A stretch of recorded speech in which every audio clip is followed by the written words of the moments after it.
Hello, good afternoon, and welcome to Communities Live here on Sheffield Live 93.2 FM. Chris and Ellie here, and we have a very special guest here today. We have director Dustin Murphy. Good afternoon. Hi, thanks for having me on. So, for our listeners at home who are listening to this, give us a bit of background. Tell us a bit about yourself. Well, I'm an American by heritage, and I moved over to the UK in 2017. I've been involved in the arts and entertainment industry from a very young age. Started out as a child actor at the age of 5 and got swept up into production, making little films in the backyard with the parents' video camera as a teenager, and decided to pursue it for the rest of my life. So, who influenced you as a director? Oh, so many influences that I had. Early on, I was watching a lot of Alfred Hitchcock films. I think he was probably my first favorite director. Then I switched and had kind of a phase of Tim Burton. Especially love his earlier work in the late 80s and early 90s. Francis Ford Coppola, massive fan of Francis Ford Coppola. And lately, a bit more into Paul Thomas Anderson, and I would put Scorsese on the top of the list as the master of the art. And we mentioned influencers, but if there was anybody that you could work with in the near future, whether it's old or new, who would it be and why?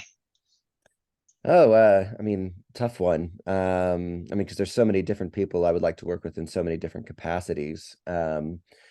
As a director, as a writer, as a producer, I'm oftentimes looking at what actors I can collaborate with. I've always had kind of a desire to work with Ethan Hawke at some point. I really love the work that he puts out. I was especially impressed with First Reformed, a film that he did with Paul Schrader a couple of years ago. So yeah, I'd love to have that opportunity. You've made a film. You currently made a film called Coyote. Now, without giving too much away, can you tell us a bit about the plot of the film? Sure. Yeah. Coyote's my feature directorial debut, and it's a dystopian sci-fi film.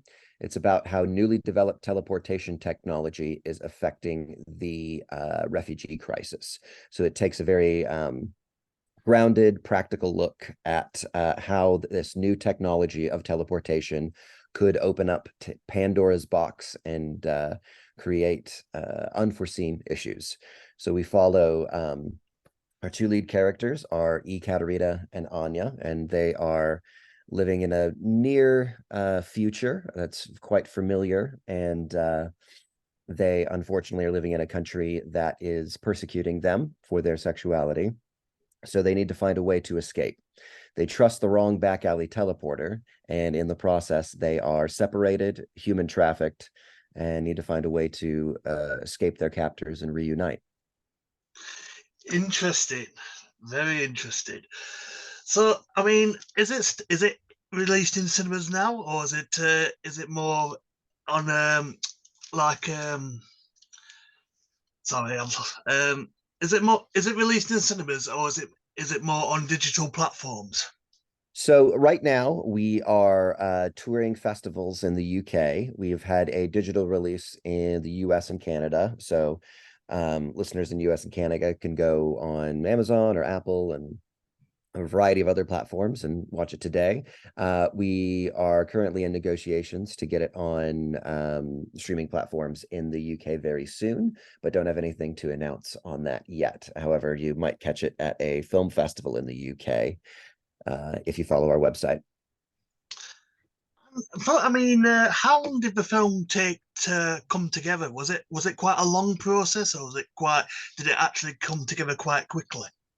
This film came together quite quickly. I mean, obviously, doing a first feature is something that you take a long time to build up to, and can be some false starts. I optioned my first feature screenplay to a Hollywood producer at the age of 18. So I thought from a very early age I was always on the verge of doing my first feature. And now here I am in my mid 30s, finally releasing it. But when the time came to have all systems go for Coyote, we turned around in a couple of months' time. So the writing process, the pre-production process, which took place within a couple of months. We shot over January, February, mostly in 2022. And then we were in post-production for a long time, editing the film, doing the visual effects, doing the music, doing the sound design. And then we had our world premiere of it earlier this spring at the Phoenix Film Festival in Arizona. I mean, we also had COVID as well. Was that quite a challenging time for directing your film as well? I mean, we were coming out at the end of it. So, obviously, the further we get away from 2020, the easier it gets, the more restrictions ease up.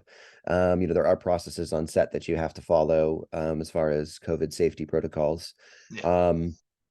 But I would say, now in 2022, 2023, it's kind of becoming a lot more normal and people have the experience of dealing with that. It was definitely much more of a challenge in obviously when productions were just starting up again after the initial wave.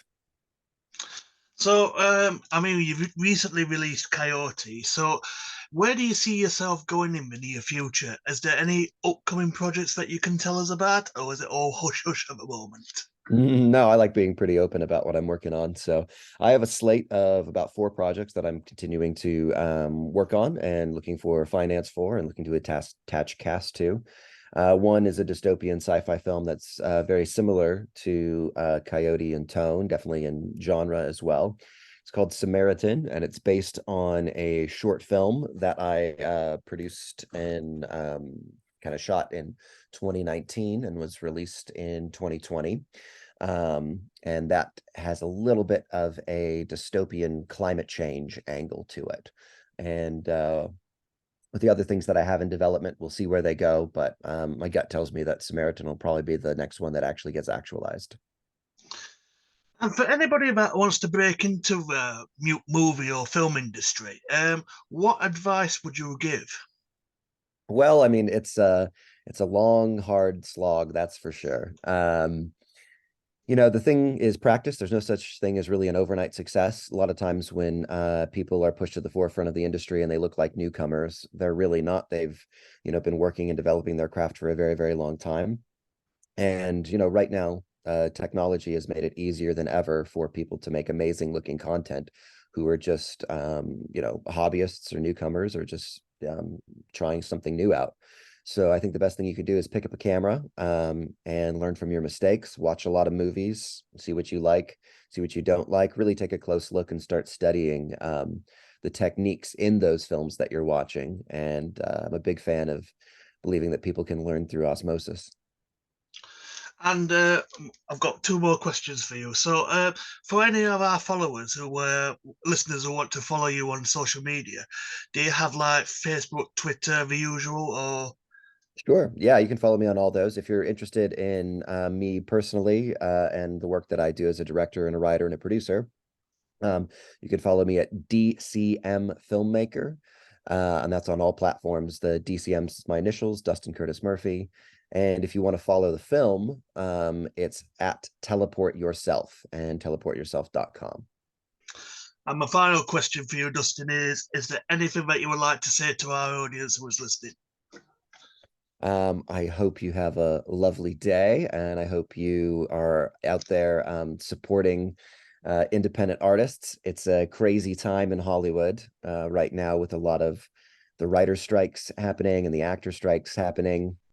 And if you want to be supportive of artists, definitely seek out independent content versus going to the studios to get your films.